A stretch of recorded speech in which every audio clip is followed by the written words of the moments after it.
குட்டன் குட்டன் விடாத, வெட்டு அவன.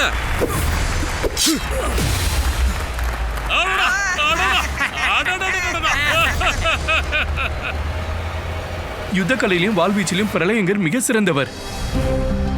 ஏன்னா யுத்த கலையில எதிரிய தோக்கடிக்கணும்னா முதல்ல எதிரிய நாம கோபப்படுத்தணும். ரொம்ப கோபப்படுத்தி அவனை தப்பான முடிவெடுக்கிறதுக்கு நாம தூண்டணும். அதத்தான் இவரும் செய்யறாரு.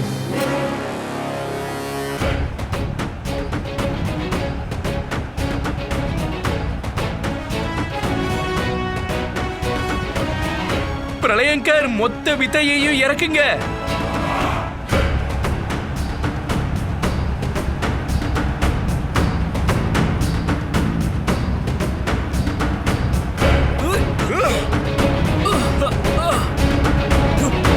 நாம ஜெயிச்சிட்டோம் மகாராஜா, நாம ஜெயிச்சிட்டோம்.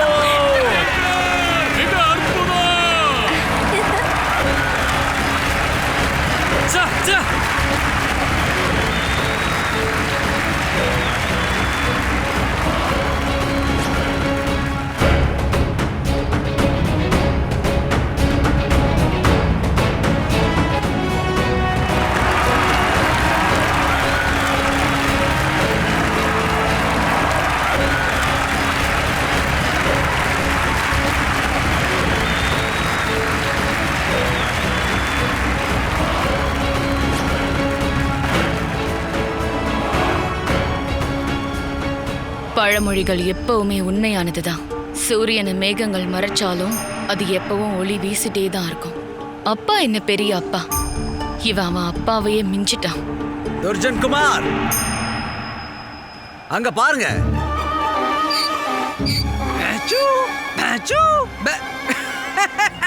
விஜயநகர விளையாட்டு திருவிழாவுடைய முதல் போட்டியுடைய வெற்றியாளர் விஜயநகரத்தை சேர்ந்த பிரளயங்கர். வெண்கல பதக்கத்தை வெல்பவர் பல்லிப்பூரை சேர்ந்த ஸ்ரீனிவாசன். வெள்ளி பதக்கத்தை வெல்பவர் துர்ஜன்கட்டை சேர்ந்த குட்டன்.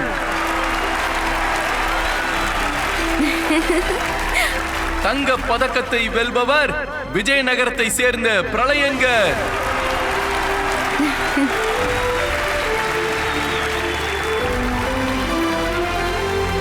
விளையாட்டு திருவிழாவோட முதல் நாள் நடந்த வால் சண்டை போட்டியில விஜயநகரத்துடைய போட்டியாளர் முதல் இடத்தை ஜெயிச்சு தங்க பதக்கத்தை சொந்தமாக்கி இருக்காரு. அதனால நம்முடைய விஜயநகரம் இந்த போட்டியில மற்ற எல்லா நாடுகளை விட முன்னணியில இருக்கு.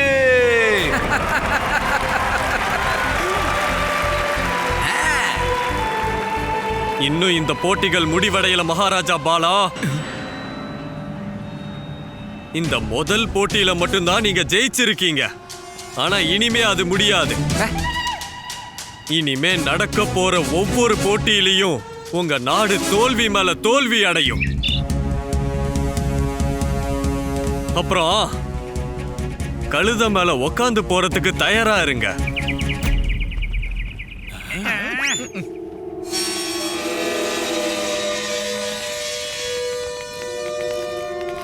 ராமகிருஷ்ணரே, உங்களுக்கு ஞாபகம் இருக்குல்ல அந்த துர்ஜன் குமார் என்ன சொன்னான்னு? ஒருவேளை நாம பதக்கப்பட்டியல்ல பின்னாடி வந்துட்டோம் அப்படின்னா கழுத மேல மொத ஆளா நீங்க தான் உட்காரணும். உங்களுக்கு ஞாபகம் இருக்குல்ல?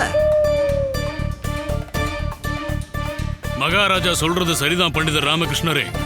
இந்த முறை வேணா பிரளயங்கர் விஜயநகரத்தோட மானத்தை காப்பாத்தி இருக்கலாம். ஆனா எப்பவும் அப்படியெல்லாம் நடக்காது. அதனால நீங்க வெறும் அதிர்ஷ்டத்தை மட்டுமே நம்பிக்கிட்டு இருக்காதீங்க.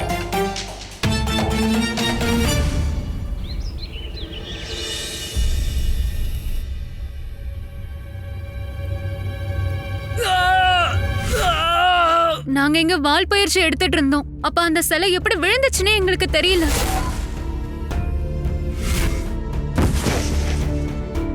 என்னாச்சு வைத்தியரையா? இவரோட உடம்புல இப்ப விஷம் பரவி இருக்கு. ஒரு தடவை நடந்தா சரி, ஆனா திரும்ப திரும்ப எதிர்ச்சியா எப்படி ஆபத்து வர முடியும்? முதல் போட்டியாளருடைய கால்ல செல விழுந்து அவர் போட்டியை விட்டு வெளியில போயிட்டாரு. இரண்டாவது போட்டியாளருக்கு விஷத்தை கொடுத்து அவரையும் போட்டியை விட்டு வெளியில் அனுப்பியிருக்காங்க. இது எதர்ச்சியா நடந்ததா இல்ல துர்ஜனுடைய சூழ்ச்சியா? இதுக்கெல்லாம் பின்னாடி யாரோ ஒருத்தருடைய கை இருக்கு. அப்படி பண்றது யாரா இருந்தாலும் சரி, அது நிச்சயம் விஜயநகரத்துடைய எதிரிதான். கை காலா சிறைச்சாலையில இருக்காரு. அப்போ கை காலா இல்லைன்னா இப்படி யார் செய்யறா?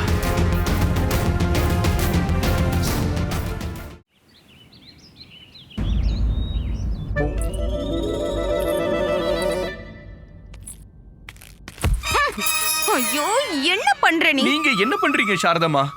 மொத்த விஜயநகரமும் விளையாட்டு திருவிழாவை பத்தி தான் பேசிட்டு இருக்கு. பெண்கள் கூட பலவித போட்டிகள்ல கலந்துக்கிறாங்க. அதுக்கு தான் பயிற்சி எடுத்துட்டு இருந்த, கெடுத்து விட்டுட்ட. பாஸ்கர், அமரப்பள்ளி நீயா? பண்டித ராமகிருஷ்ண ஐயா இங்க. நான் அவரை சந்திக்கணும். அது ராமா ஏதோ வேலையா வெளியே போயிருக்காரு. உனக்கு என்ன ஆச்சு? நீ ஏன் கவலையா இருக்க? ஆமா, நான் ரொம்ப கவலையா இருக்கேன். ஏன்னா என்னோட அப்பா தேச துரோகம் செஞ்சோம் எல்லாத்தையும் மறந்துட்டு விஜயநகரமே என்னை ஏத்துக்குச்சு. ஆனா அந்த விஜயநகரத்தை பெருமைப்படுத்தாத வரைக்கும் என்னால சத்தியமா அமைதியா இருக்க முடியாது பாஸ்கர். பண்டித ராமகிருஷ்ண ஐயா எனக்கு வாய்ப்பு கொடுத்தாரு. அந்த வாய்ப்பை நான் பயன்படுத்துறதுக்கு முன்னாடியே எந்த வீரருக்கு நான் பயிற்சி கொடுக்கணுமோ அந்த வீரரை காயம் அடைஞ்சிட்டாரு. அந்த தோல்வி என்னோட நம்பிக்கையே உடைச்சிருச்சு. இதுக்கு மேல என்னோட அடையாளத்தை எனக்காக உருவாக்கவே முடியாது. அமரப்பள்ளி, உன்னுடைய நம்பிக்கை இவ்வளவு பலவீனமானதா? ஒரே ஒரு தோல்வியிலேயே நீ இப்படி உடைஞ்சு போயிட்டியே. இல்ல, தோல்விதான் வெற்றியோடைய முதல் படிங்கிறத நீ எப்பவும் மறந்துடாத. அப்புறம் இங்க பாரு, விஜயநகரத்துடைய பெருமையை நீ அதிகப்படுத்தணும் அப்படின்னு நினைச்சேன்னா கண்டிப்பா நீ விஜயநகரத்துடைய விளையாட்டு திருவிழால கலந்துக்கணும். மகளிருக்கான வில்வித்தை போட்டியில நீ கலந்துகிட்டு விஜயநகரத்துக்காக தங்க பதக்கத்தை ஜெயிச்சு காட்டு. ஆனா எனக்கு தான் வில்வித்தையே தெரியாதே. இதெல்லாம் ஒரு பிரச்சனையாமா? அதான் பாஸ்கர் இருக்கானே, அவன் உனக்கு வில்வித்தையை கத்து கொடுப்பான். எப்படி கத்து தரது சாரதாமா? தாத்தா இவ பக்கத்துல நான் போனாலே என்ன துரத்தி விட்டுறாரு. கோவப்பட்டு எச்சரிச்சாரு. அவர் பொண்ணு பக்கத்துல என்னன்னா அவர் பக்கமே போக கூடாதான்.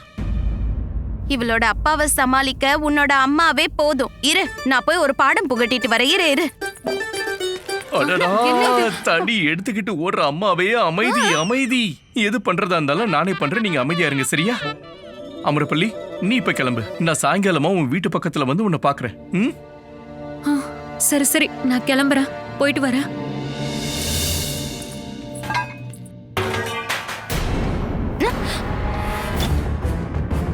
அங்க யாரும் இருக்காங்க.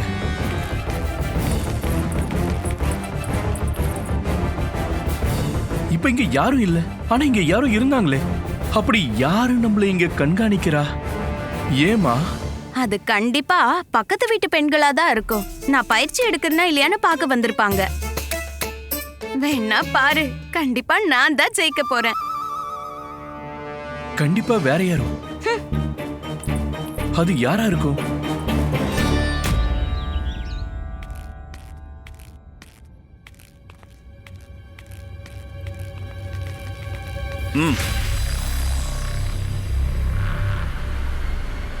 வழிய விடுங்க, நான் மகாராணியை சந்திக்க போறேன். மகாராணி ஓய்வு எடுத்துக்கிட்டு இருக்காங்க. இப்ப யாரும் அவங்கள சந்திக்கவே முடியாது. எங்களுக்கு கட்டளை இட்டதே மகாராணி தான். நான் இப்போ உடனே மகாராணியை சந்திச்சே ஆகணும். வழிய விடுங்க.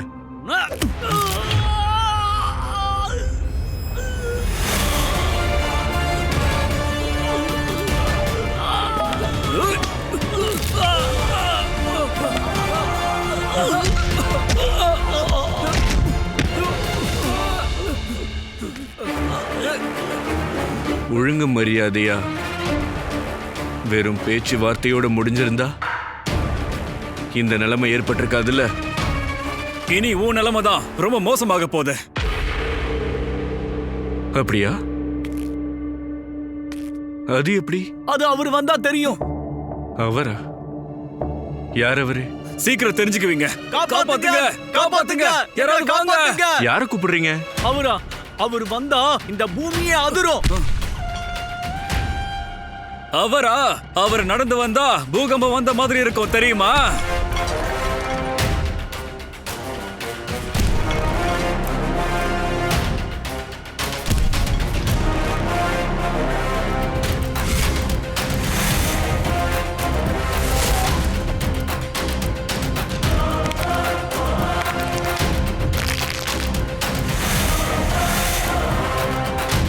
அட யாருப்பா இது? ஒரு தர இல்ல 2 பேரா? 2 இல்ல, இவர் 10 பேருக்கு சமம்.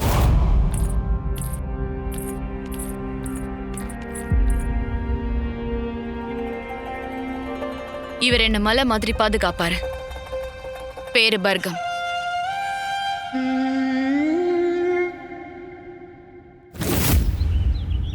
இந்த அமரப்பள்ளி, சரி நாம பயிற்சி ஆரம்பிக்கலாம். ஆனா உன்னுடைய அந்த துஷ்ட அப்பா தான். நீங்க என்ன சொன்னீங்க? கோவக்கார அப்பா. என் மேல கோவமா இருக்கிற உன் அப்பா இப்ப வீட்டுல இல்லல்ல? ஆஹா, இல்ல, வெளியே போயிருக்காரு. பாஸ்கர், 2 நாளைக்கு அப்புறமா வில்வித்தை போட்டி இருக்கு. உங்களால 2 நாளுக்குள்ள வில்வித்தையை கத்துத்தர முடியுமா? என்ன 2 நாளா? அட 2 நாள் என்ன? பாஸ்கர் எத்தனையோ பேருக்கு 2 நிமிஷத்துல கத்து கொடுத்திருக்கான். சுவாமி கொஞ்சம் வாய முறியா? வா போலாம். நாம முதல்ல இப்ப பயிற்சி ஆரம்பிக்கலாம். சரி வா. இப்படி அம்ப நான்ல பூட்டி இலக்குல அப்படியே குறி வச்சு நூலை இழுக்கணும். அதுக்கப்புறம் அம்ப அப்படியே நாம விட்டுறணும். அடே இப்படி இல்ல அமரப்பள்ளி. இந்த புடி திரும்ப பண்ணு. திரும்ப அம்ப விடு.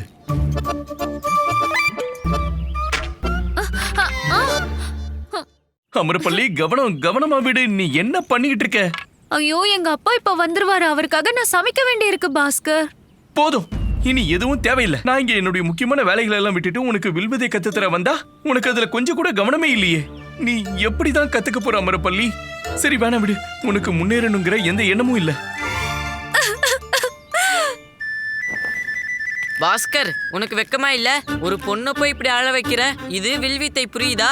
இது ஆட்டுக்குட்டியை பிடிக்கிற விஷயமா என்ன? ஓடி போய் பிடிச்சிட்டு வர்றதுக்கு கண்டிப்பா கொஞ்ச நேரம் ஆகும்.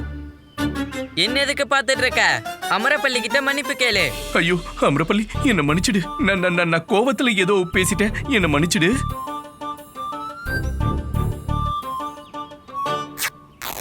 அச்சச்சோ, என் வேட்டை கிழிஞ்சிருச்சே.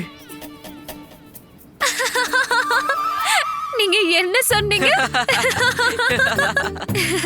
நீங்க பண்ண வேலைக்கு தான் அப்படி ஆயிடுச்சு. ஆசைய பாரு, என் வேட்டி ஒண்ணும் கிழியல. நான் வாயால அப்படியே பண்ணி காட்டினேன். திரும்ப பண்ணுவா. சரி, இப்ப நாம திரும்பவும் பயிற்சி பண்ணலாம். இந்த தடவை நான் எப்படி அம்பு விட போறேனோ அதை நீ நல்லா கவனிச்சு அதே மாதிரி விடணும். சரியா? சரி, அம்பிடு. இப்ப நல்ல கவனமா பாரு.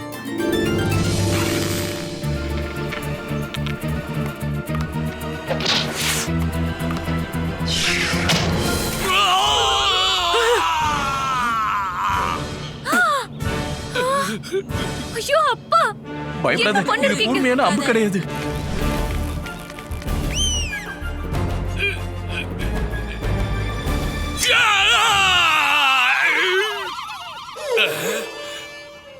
இந்த பயங்கரமான அம்பு எங்கிருந்து பறந்து வந்துச்சு? யாரு என் மேல இப்படி மறைஞ்சிருந்து அம்பு விட்டது? இந்த அம்பு விட்டது யாருன்னு கேட்டேன். மகளே, நீயா? மகளே, மகளே, நீ சொல்லு. இந்த அம்பை விட்டது யாரு? என் மேல இந்த அம்பை விட்டது யாரு? யார் அது? என் வீட்டுக்குள்ள எகிரி குதிச்சு போனது யாரு? அவங்கள விட மாட்டேன். இவர் பலத்துல மட்டும் இல்ல, பாக்குறதுக்கும் மலை மாதிரி இருக்காரு. சரி, ஒண்ணு மட்டும் சொல்லுங்க. உங்களோட இந்த மலை இல்ல, அதாவது இந்த மலை மாதிரி சகோதரர் இங்க என்ன பண்றாரு? பாதுகாப்புக்கு. யார் பாதுகாப்புக்கு? என்னோட பாதுகாப்புக்கு. உங்களுக்கா? நீங்க தான் மகாராணியாச்சு. உங்களுக்கு ஏற்கனவே நிறைய பாதுகாப்புகள் இருக்கே. அப்புறம் இந்த மாமிச மலை பாதுகாப்பு எதுக்கு? மந்திரியார் கை காலா நம்பிக்கை துரோகம் செஞ்சதுக்கு அப்புறம் எனக்கு இப்ப யார் மேலயும் நம்பிக்கை இல்ல. அதனால நான் என்னுடைய பாதுகாப்புக்காக நான் தான் என்னுடைய அண்ணனான பர்கம இங்க வர சொல்லியிருந்தேன். மன்னிக்கணும் மகாராணி, ஆனா நான் இது வரைக்கும் கத்துக்கிட்ட கல்வியின்படி உடம்பு பெருசா இருக்கவங்க எல்லாரும் வீரத்திலையும் பெருசா இருப்பாங்கன்னு எந்தவித அர்த்தமும் கிடையாது. ஒரு பழமொழி கூட இருக்கு, மூர்த்தி பெருசாம், கீர்த்தி சிறுசாம். சாருலதா, இவங்களுக்கே இவ்வளவு கோவம்?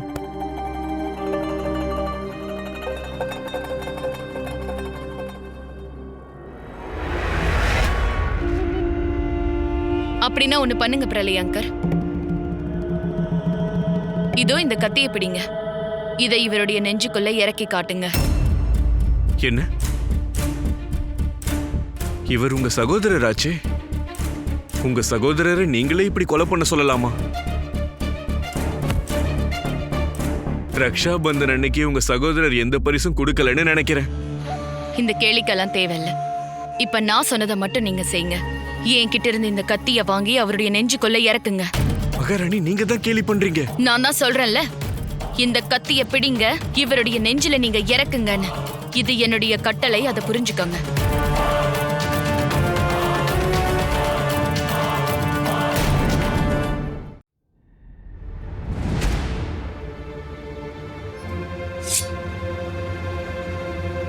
இங்க பாருங்க பர்கம் அவர்களே, நான் ஒன்னும் விருப்பப்பட்டு உங்களை கொல்ல பார்க்கல.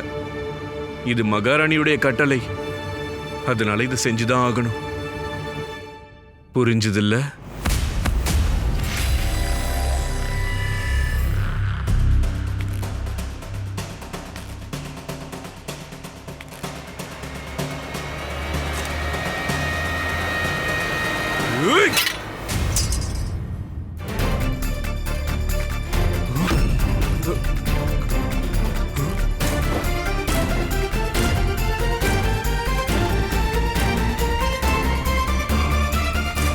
இந்த ஆளு மனுஷனா இல்ல பாறையா? பெரிய மலைய கூட இவரு நினைச்சாருன்னா தூள் தூளா ஆக்கிடுவாரு. இப்ப சொல்லுங்க, இவர் இருக்கிற வரைக்கும் யாராவது என் பக்கத்துல கூட... ஆமா, ஏன் பக்கத்துலயும் யாரும் வரணும்னு துணியவே மாட்டாங்க. யம தர்மராஜாவை சந்திக்கணும்னு நினைக்கிறவங்க தான் இவரோட மோதி பாப்பாங்க. மகாராணி, நான் இங்க வந்தது உங்களுக்கும் மகாராஜாவுக்கும் நன்றி சொல்றதுக்காக. ஏன்னா என் மேல நீங்க நம்பிக்கை வச்சீங்க. விஜயநகரத்து சார்பான வாழ்வீச்சு போட்டியில கலந்துக்கிறதுக்கு நீங்க அனுமதி கொடுத்தீங்க. மனமார்ந்த நன்றிகள். நான் வர மகாராணி.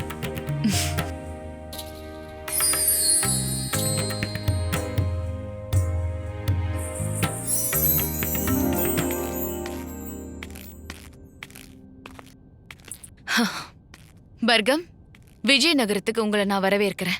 உங்களுடைய கட்டளைதான் என்னுடைய சாசனம் மகாராணி. ஒரு விஷயம் ஞாபகம் இருக்கட்டும். முன் பின் தெரியாத யாரும் எந்த அனுமதியும் இல்லாம என் பக்கத்துல நெருங்கணும்னு முயற்சி பண்ணா கூட அவங்கள நீங்க தடுத்தாகணும்.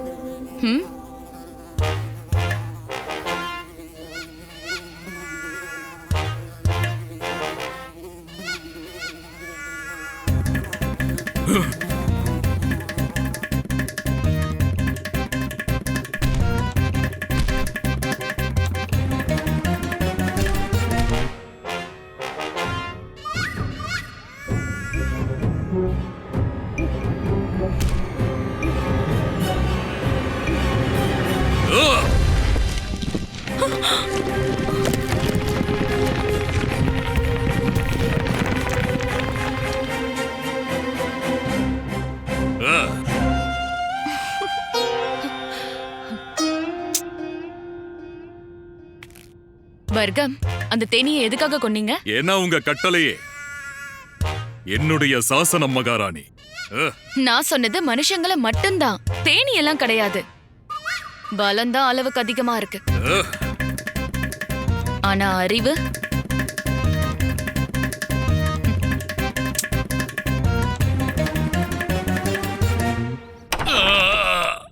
இங்க நுழைஞ்சது யாரு? யாராவது எங்கடா போய் ஒளிஞ்சுகிட்ட? எங்க போய் ஒளிஞ்சுகிட்டா?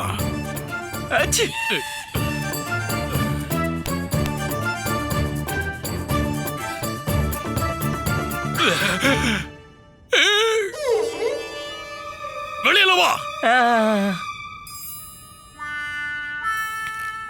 பாஸ்கர், நீதான் என் மேல அம்பு விட்டியா? அதுக்கப்புறம் இங்க வந்து மறைஞ்சுக்கிட்டியா? அதுவும் ஏன் வீட்டுக்குள்ளேயே? என்ன மன்னிச்சிடுங்க தாத்தா. நீங்க அமைதியா இருங்க. உட்காருங்க. ஐயோ,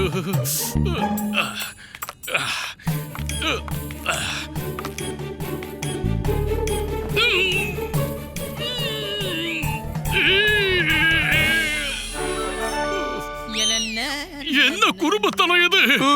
குறும்புத்தனலாம் இல்ல தாத்தா, பயிற்சி. நான் அமரப்பள்ளிக்கு வில்வித்தை பயிற்சி கொடுக்க வந்தேன். ஏன்னா அவ விஜயநகர விளையாட்டு திருவிழாவுல மகளிருக்கான வில்வித்தை போட்டியில கலந்துக்கணும். என் மகளுக்கு வில்வித்தை கத்துத்தர வேண்டிய அவசியம் எதுவும் இல்ல. நீ என்ன கத்து கொடுக்கறது? ஒருவேளை என்னோட மக வில்வித்தை போட்டியில கலந்துக்கணும்னு ஆசைப்பட்டான்னா நான் அவளோட பயிற்சிக்காக மிகச் சிறந்த வீரர்களை ஏற்பாடு பண்ணி அவளுக்கு பயிற்சி கொடுப்பேன். நீ ஒன்னு அவளுக்கு பயிற்சி கொடுக்க வேண்டாம். முதல்ல இங்கிருந்து கிளம்பு. ஐயோ,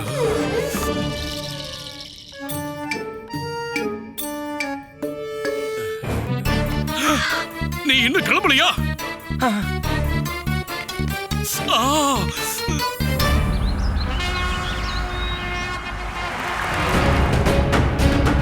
மகாராஜா, விஜயநகரம் முதல் இடத்துல இருக்கு. அப்புறம் ஏன் கவலைப்படுறீங்க?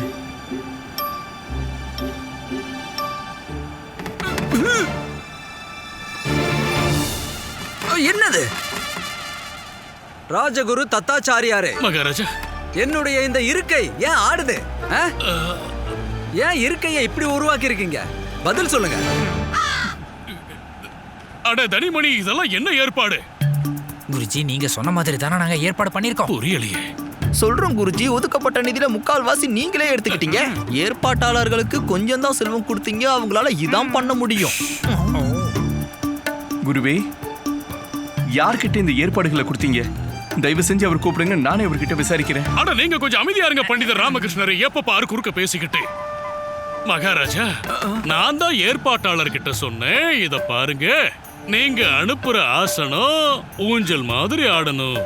அது நல்லா ஆடணும். ஏன்னா அதுல உட்கார்றவங்களுக்கு ஊஞ்சல்ல ஆடுற ஆனந்தம் கிடைக்கணும் அப்படின்னு.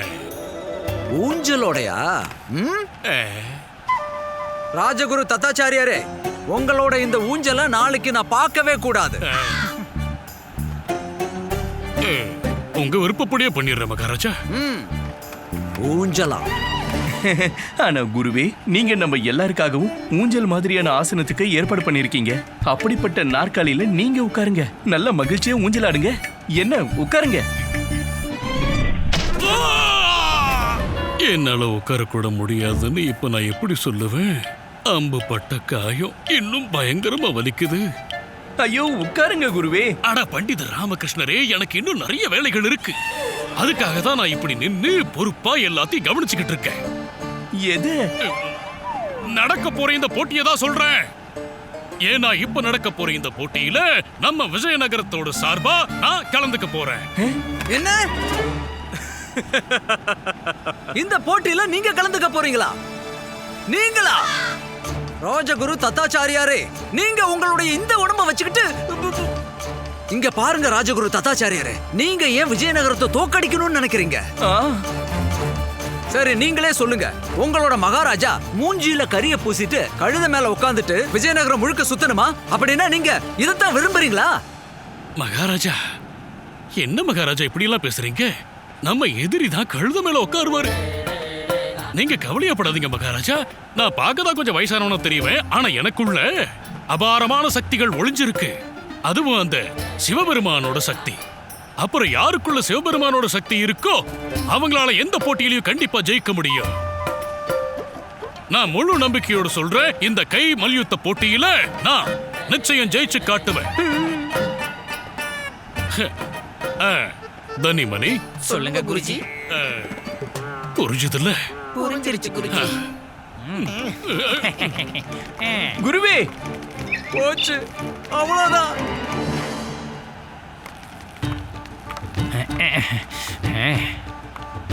ஐயோ,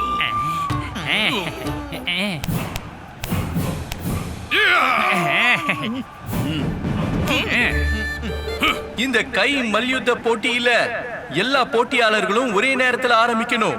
இதுல எந்த போட்டியாளர் முதல்ல எதிராளியை தோக்கடிக்கிறாரோ அவருக்கு தான் தங்க பதக்கம் வழங்கப்படும். கை மல்யுத்த போட்டிய இப்ப ஆரம்பிக்கலாம்.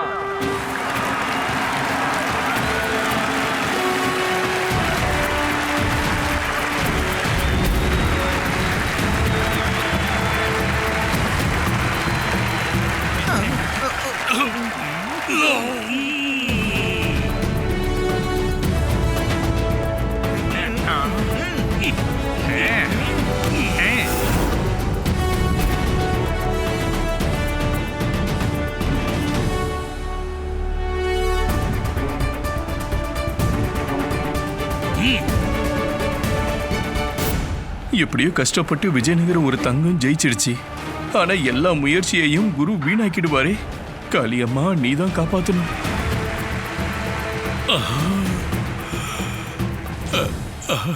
வணக்கம் பிரபு. சரி பிரபு, சரி.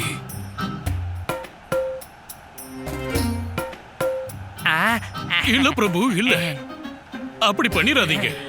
இவன் ஞானம் இல்லாதவன், இவன் புரிஞ்சுக்குவான். பிரபு, இவன் ஒரு சாதாரண மனுஷன். இல்ல இல்ல பிரபு, தயவு செஞ்சு அப்படி எல்லாம் செஞ்சிடாதீங்க பிரபு, அப்படி செஞ்சிடாதீங்க. பிரபு, இவனும் உங்களோட பக்தன் தான். ஆமா, நீங்க யாருக்கிட்ட பேசிக்கிட்டு இருக்கீங்க? அவர்கிட்ட, முக்காலமும் அறிந்தவர்கிட்ட. உலகத்துக்கும் கடவுள் அவர். அவர்தான் ஈஸ்வரர், பரமேஸ்வரர். அவர்தான் சிவன், சிவபெருமான் கிட்ட அவர் வந்திருந்தார். நான் ஜெயிக்கணும் அப்படின்னு ஆசீர்வாதம் பண்ணாரு. சிவபெருமான் வந்தாரா? உங்களுக்கு அந்த விஷயம் தெரியாதா? பகவான் சிவன் எனக்கு எப்பவும் காட்சி அளிப்பாரு. பல நேரங்கள்ல பகவான் சிவபெருமான் என்ன பார்க்க விஜயநகரத்துக்கு வருவாரு. சில நேரங்கள்ல அவரை சந்திக்கிறதுக்காக நான் அந்த கைலாயத்துக்கே போயிட்டு வருவேன். ஆமாங்க ஐயா, எங்களுடைய இந்த குருஜி இருக்காரே, இவருக்கு அந்த சிவபெருமானுடைய அருள் இருக்கு. இவருக்குள்ள பயங்கரமான சக்தி இருக்கு. எங்களோட குருஜிக்குள்ள பயங்கரமான அற்புதமான சக்திகள் இருக்கு. இவரு மட்டும் பயங்கரமா கோவப்பட்டார்னா எதிரிகளை மந்திர சக்தியால சாம்பலாக்கிடுவாரு, இல்லையா குருஜி? ஆமாங்க ஐயா, இவர் அவருடைய சக்தியால 4 பேரை சாம்பலாக்கிட்டார் தெரியுமா? ஆமாம் பிரபு, எனக்கு தெரியும். விஜயநகரத்து போட்டியாளர் ஒருவேளை தோத்து போயிட்டாருன்னா, அப்படி தோக்கடிச்சவர் அப்புறம் நீங்க எங்கேயே சாம்பலாக்கிருவீங்க. சரி பிரபு, ரொம்ப நன்றி. ராஜகுரு தத்தாச்சாரியார் என்ன பண்ணிட்டு இருக்காரு? எதிர் போட்டியாளர்கிட்ட என்ன பேசிட்டு இருக்காரு?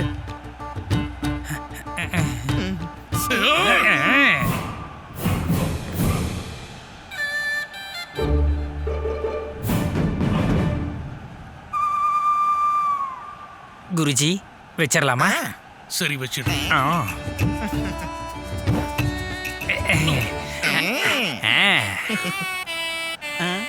ராஜகுருவே, என்ன இது? அது என்ன சொல்றது, எனக்கு பின்பக்கம் வலி. சரி சரி, இப்படியே இருங்க.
பலத்தை அதிகப்படுத்துங்க குருஜி. அம்மா, ஐயோ!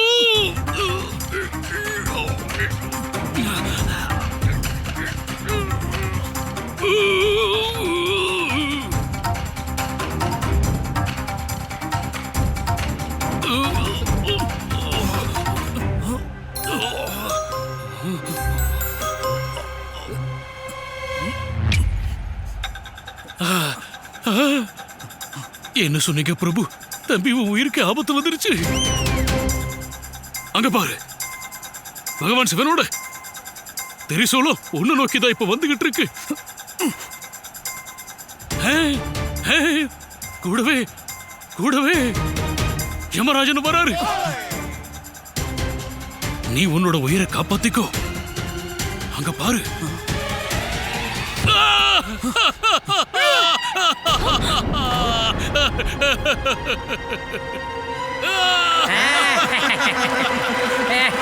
நான் ஜெயிச்சிட்டேன்.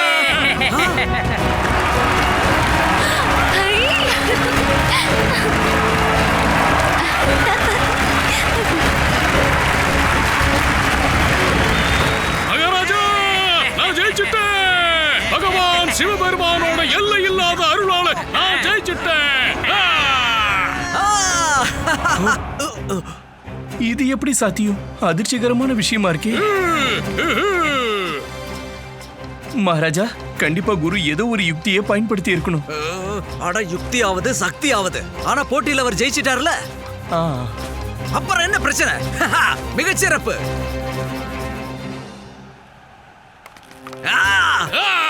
நான் ஜெயிச்சிட்டேன். நான் ஜெயிச்சிட்டேன். நான் ஜெயிச்சிட்டேன். ராஜகுரு தத்தாச்சாரியார் அவர்களே, சிறப்பு, மிகச் சிறப்பு.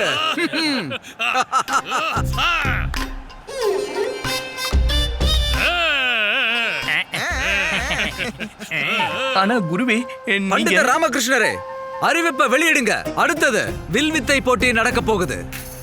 இந்த போட்டியில ஜெயிச்ச மாதிரியே நாம அடுத்து வரப்போற வில்வித்தை போட்டியிலையும் தங்க பதக்கத்தை வென்றாகணும். சீக்கிரமா அறிவியுங்க. சரி மகாராஜா. அடுத்து நடக்க போறது வில் வித்தை போட்டி. இது ஒரு சாதாரணமான வில் வித்தை போட்டி கிடையாது. இது சத்தத்தை கேட்டே அம்பு விடுற போட்டி. இதுல எல்லா போட்டியாளர்களுடைய கண்கள்ல கருப்பு துணி கட்டப்பட்டு இருக்கும். அவங்களால எதையுமே பார்க்கவே முடியாது. அப்புறம் அவங்க சுத்திக்கிட்டே இருக்கிற மேடையில தான் நிக்க வைக்கப்படுவாங்க. அவங்க வெறும் சத்தத்தை மட்டும் கேட்டு காத்துல சத்தம் கேட்ட திசையை நோக்கி நீங்க குறி தவறாம அம்ப விட்டாகணும்.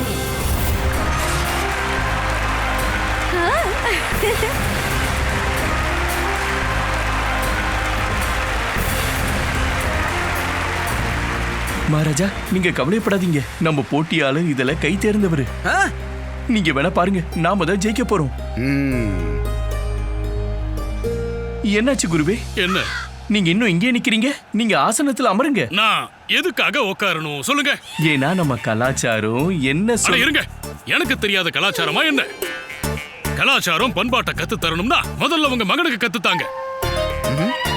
அவனுக்கு தான் பண்பாடே தெரியல. சரி, அவனுக்கு நான் நிச்சயம் கத்து தரேன். ஆனா முதல்ல நீங்க உட்காருங்க. ஐயா பண்டித ராமகிருஷ்ணரே, இது என்னோட விருப்பம். நான் உட்காரனோ இல்ல உட்காரலையோ, அதனால நீங்க எதுக்காக கவலைப்பட்டு இருக்கீங்க? பண்டித ராமகிருஷ்ணரே, மகாராஜா, முதல்ல நீங்க சீக்கிரமா உள்ள போய் வில்வித்தை போட்டியில கலந்துக்க போற நம்மளுடைய வீரர் இப்போ தயாரா இருக்காரான்னு பாத்துட்டு வாங்க. நிச்சயம் மகாராஜா. ஆனா நீங்க குருவை முதல்ல உட்கார சொல்லுங்க. ராஜகுரு தத்தாச்சாரியாரே, சொல்லுங்க முதல்ல நீங்க உட்காருங்க. மகாராஜா, எனக்கு இப்போ ஒரு முக்கியமான வேலை இருக்கு மகாராஜா. நான் இதோ வந்துடுறேன். ஒரு விஷயம் சொல்லுங்க பண்டித ராமகிருஷ்ணரே. நான் நிக்கிறதுனால உங்களுக்கு என்னங்க பிரச்சனை? பிரச்சனை இல்லாம இருக்குமா குருவே? நீங்க ராஜகுரு, அதுல ரொம்ப வயசானவர் வேற. ஆனா வயசை பத்தி மட்டும் பேசாதீங்க. நம்ம 2 பேருக்கு கிட்டத்தட்ட ஒரே வயசுதான். என்ன நீங்க காட்டுக்கு போயிருந்தப்ப அந்த நித்திய இளமை மூலிகை சாப்பிட்டீங்க. அதனாலதான் இப்பவும் நீங்க இன்னும் இளமையா தெரியுறீங்க. ஆனா நான் உங்ககிட்ட அந்த மூலிகையை கேட்டு கேட்டு தளர்ந்து போயிட்டேன். எவ்வளவு கேட்டு அந்த மூலிகையை நீங்க எனக்கு தரவே இல்லை. தராம வயசாயிருச்சுன்னு என்ன கேலி பண்றீங்களா? நீங்க வயசானவரு, உங்க அப்பா வயசானவரு, உங்க அப்பாவோட அப்பா வயசானவரு, உங்க அப்பாவோட அப்பாவோட அப்பா வயசானவரு. நீங்க அப்பா புள்ள 2 பேரும் ஒண்ணுதான். நீங்களும் என்ன கேலி பண்றீங்க, அப்புறம் உங்களோட அருமை மகனும் என்ன கேலி பண்றான். நீங்க எதுக்காக எப்ப பார்த்தாலும் என் பையன் பின்னாடியே சுத்துறீங்க? நான் உங்க பையன் பின்னாடி இல்லைங்க, அவன் தான் என் பின்னாடி சுத்திக்கிட்டு இருக்கான். சரி, நீங்க முதல்ல தெளிவா சொல்லுங்க. நீங்க உங்க பையனை கட்டுப்படுத்த போறீங்களா இல்ல நான் அவனை கட்டுப்படுத்தவா? நீங்க அவனை கட்டுப்படுத்த முயற்சி பண்ணுங்க. அதுக்காக நீங்க ஏன் இவ்வளவு கோபப்படுறீங்க? அவன் அமரப்பள்ளிக்கு வில்வித்தையே கத்து கொடுத்தான். தெரியாம அம்பு உங்க மேல பட்டுருச்சு. அடடா, அப்ப உங்களுக்கு எல்லாமே தெரியுமா? அதனாலதான் காலையில இருந்து என்ன பார்த்ததுமே உட்காருங்க உட்காருங்க உட்காருங்க நீங்களா? ஆனா என்னால உட்காரவே முடியாதுன்னு உங்களுக்கு நல்லாவே தெரிஞ்சிருக்குது. அதுக்கு காரணமே உங்க மகன் தான். என் பொண்ணை நெருங்கவே கூடாதுன்னு உங்க மகன் கிட்ட தெளிவா சொல்லி வைங்க. இல்லன்னா நான் கத்து கொடுக்க போற பாடத்தை நீங்களும் உங்க மகனும் எப்பவுமே மறக்க மாட்டீங்க. எதுக்கு இப்படி கத்துறீங்க குருவே? வாங்க. சரி.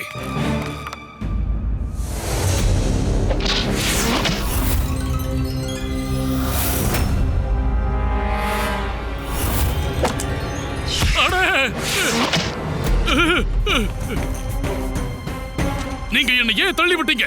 சொல்லுங்க. அங்க பாருங்க, அம்பு. அம்பு அம்பு அம்பு அம்பு. கொஞ்சம் அமைதியா இருங்க குருவே.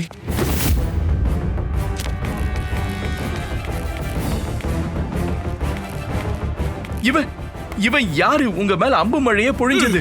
எனக்கு தெரியல ராமா அவர்களே. யாரோ ஒருத்தர் முகத்தை மூடிக்கிட்டு இப்படி செஞ்சுட்டு ஓடி போயிட்டாரு. விட்டுருந்தா அவர் என் உயிரையே எடுத்திருப்பாரு. நீங்க சரியான நேரத்துல வந்ததுனால உங்களை பார்த்ததும் அவர் ஓடி போயிட்டாரு. குருவே, நீங்க இவரை பாத்துக்கோங்க. என்னால என்னையே பாத்துக்க முடியல, எங்க போய் இவரை பாத்துக்கிறது? ஐயோ கடவுளே, அம்புகளாலேயே உங்களை இப்படி பண்ணிட்டானே.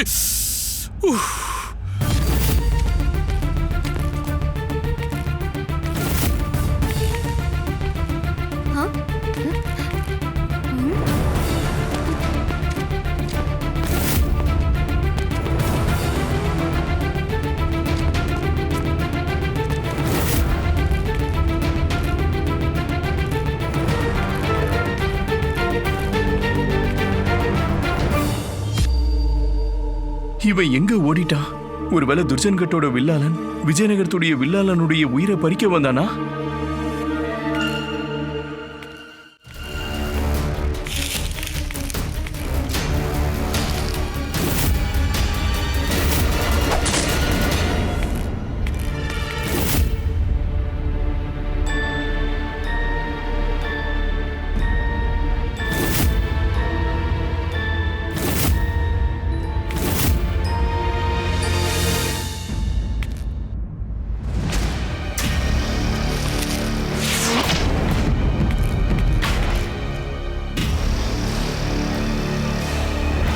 இது எப்படி சாத்தியம்?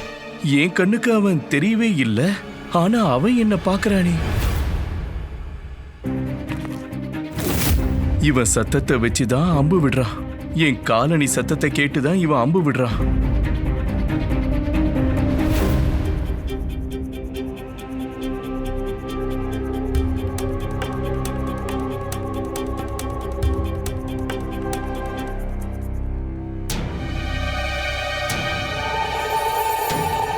நான் யோசிச்சது சரிதான். இப்ப அவனால என் மேல அம்பு விட முடியல.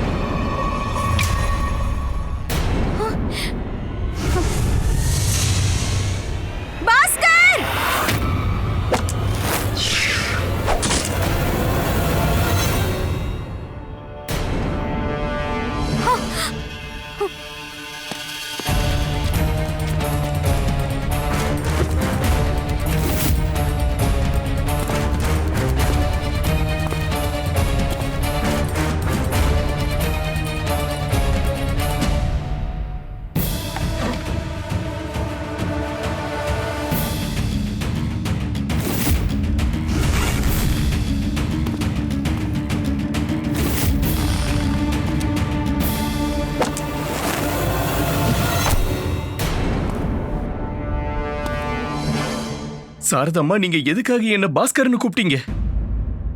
நான் இப்படி அப்பாவோட வேஷத்துல இருக்கும்போது நீங்க என்ன பாஸ்கர்னு கூப்பிட்டதுனால நிச்சயமா உனக்கு இப்ப சந்தேகம் வந்திருக்கும். அதை விட இப்ப முக்கியமான விஷயம் என்னன்னா, விஜயநகரத்து வில்லாளிக்கு காயம் பட்டிருக்கு. இப்ப அவரால் போட்டியில கலந்துக்க முடியாது. முகத்தை மூடி வந்தவன் யாருன்னு கண்டிப்பா நான் கண்டுபிடிச்சே ஆகணும்.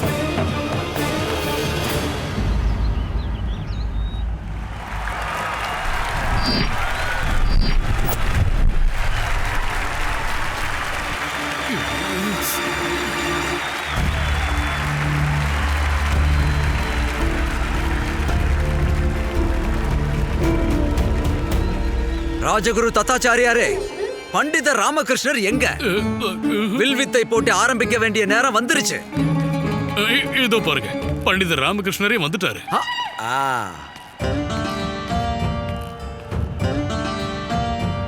பண்டிதர் ராமகிருஷ்ணரே காயம்பட்ட அந்த நபரை இங்க கூட்டிட்டு வந்துட்டோம். ஆனா பிரச்சனை என்னன்னா அவரால போட்டியில கலந்துக்க முடியுமான்னு தெரியலையே. வணக்கம் மகாராஜா.